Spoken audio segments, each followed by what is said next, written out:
Hi, welcome to Coding World. So in this video, we're gonna learn about how to create new Excel file or how to close an existing Excel file. Apart from that, we will learn how to download pre-built-in templates of Excel file. So first you need to open Excel. So there are two ways to open Excel. The first one, on your desktop, there will be an icon of Excel. You can double click on it and it will open your Excel. The second way, if for some reason you didn't find this icon of Excel here on your desktop, then go here on your window, click, and here must be, if you scroll down all these options, there will be a display of your Excel. You can also double click on it and it will be opened up, and you can also maximize it.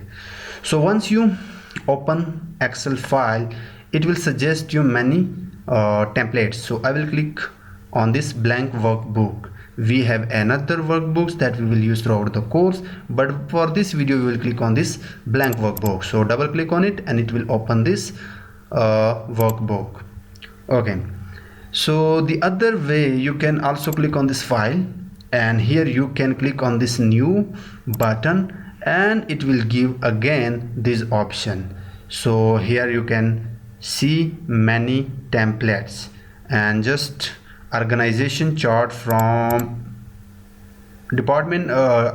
Downloading this, okay, it's automatically downloaded. If it didn't automatically download it, then you have to click, or you have to click on create button. It will download it this, but I will close this from here. So let me delete it from here.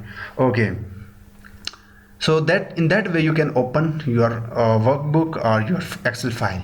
Now how to close? So we have two ways, or how to exit workbook.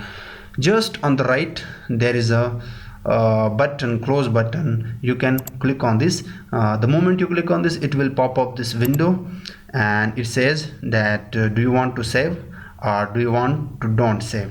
So if you want to save, then click on it. If you want to don't save, then click on it. And the other way, click on this file tab, and at the bottom there will be an option close. You can also close your workbook from here and it will close it.